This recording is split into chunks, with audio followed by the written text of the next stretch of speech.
Hola. Estamos viendo modelos para poder incluir la absorción de masa cuando estamos hablando de agua moviéndose en medio granulares.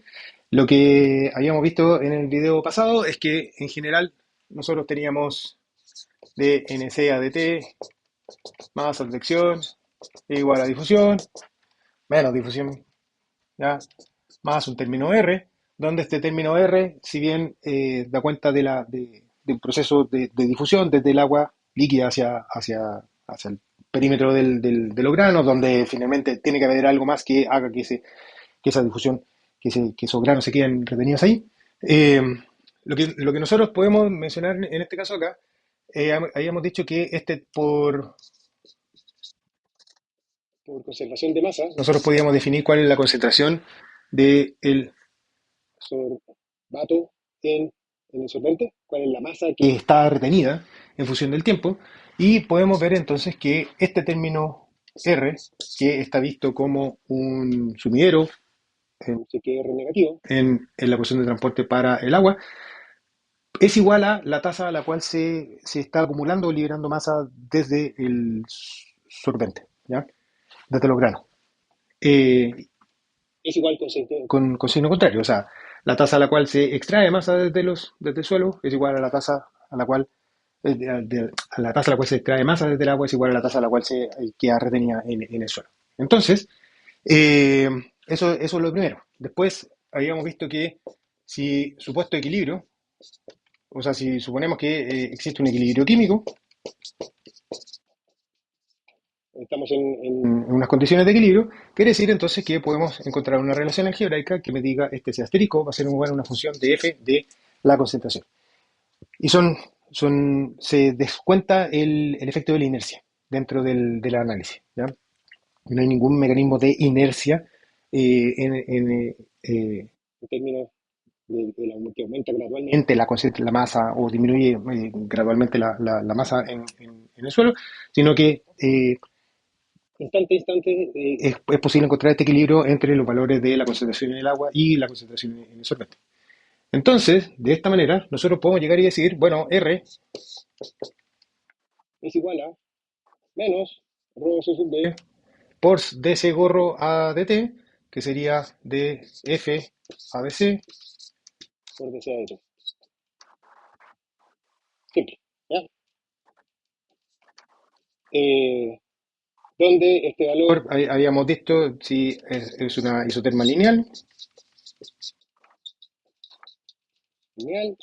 entonces tenemos que f de c es igual a k sub d por c, por lo tanto de f de ef a de c es igual a k sub d, y si juntamos toda esta información tenemos que dnc a dt más advección menos difusión más el término r, que en este caso acá quedaría escrito como rho c sub b por k sub d, k sub t, ¿sí? Por dc a dt.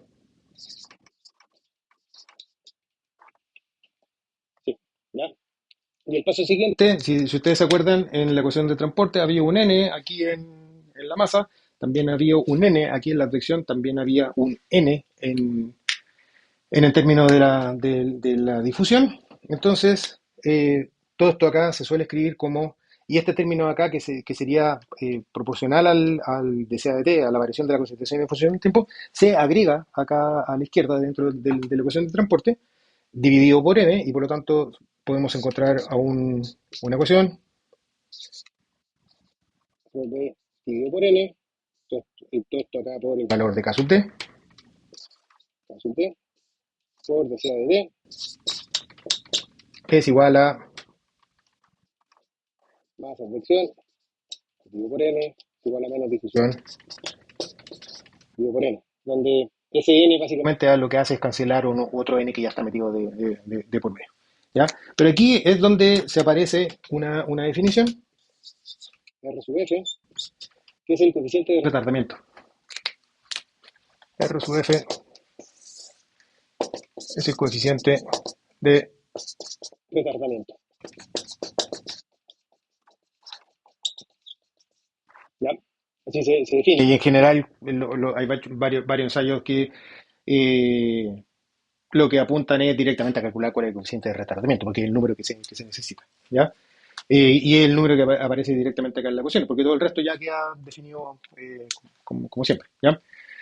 Eh, y este coeficiente de retardamiento, lo que se permite entonces es ahora eh, incluir el efecto de la absorción, de la absorción de masa en los poros de los granos, producto de este supuesto que suponemos que existe un equilibrio. Tenemos una isoterma lineal y por lo tanto, después de jugar un poquitito, aparece naturalmente la definición de este coeficiente de retardamiento. ¿Ya? ¿Por qué se entiende por coeficiente de retardamiento? Y aquí voy a escribir la ecuación completa.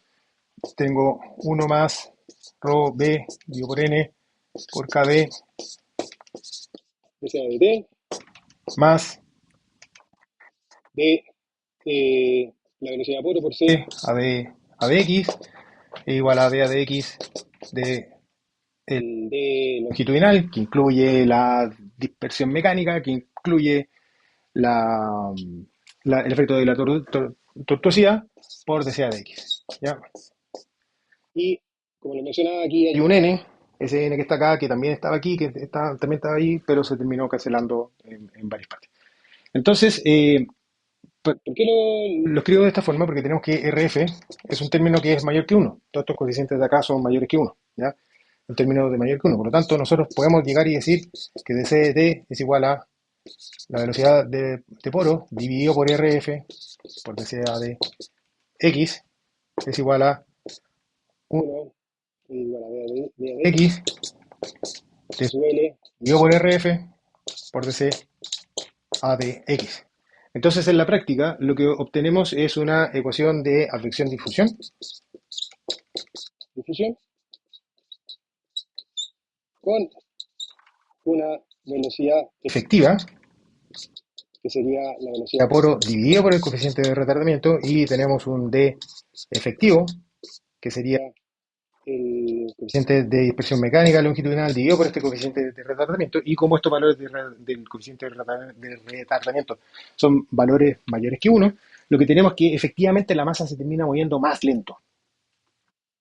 La velocidad a la cual se advecta efectivamente el flujo es una velocidad menor que a la velocidad a la cual se estaría advectando en ausencia de este mecanismo de absorción. Y la tasa a la cual ocurre la difusión o dispersión de masa producto de la dispersión mecánica al interior de los granos y además del efecto de la tortuosidad es menor que a la cual ocurriría en ausencia de este proceso de absorción, porque también aparece el coeficiente de retardamiento que está eh, incluido dentro de esta definición de coeficiente efectivo. ¿Ya? Los coeficientes de retardamiento son mayores que 1. Si estamos entre 1 y 2, vamos a tener un proceso de retardamiento, un efecto del retardamiento va a ser un efecto más bien leve. Sin embargo, eventualmente uno podría encontrar combinaciones o compuestos químicos que hagan que este coeficiente de retardamiento sea, no sé, por 100, un valor de 100. Y eso quiere decir que la velocidad con la cual ya se estaría moviendo, la velocidad de poro al interior de los poros, eh, sería reducida en 2 órdenes de magnitud.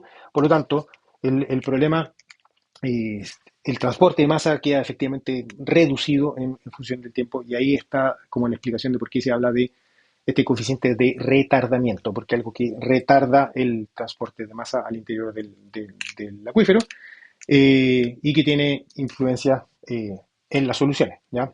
Que se van obteniendo. Eso por un momento. Nos vemos. Chao.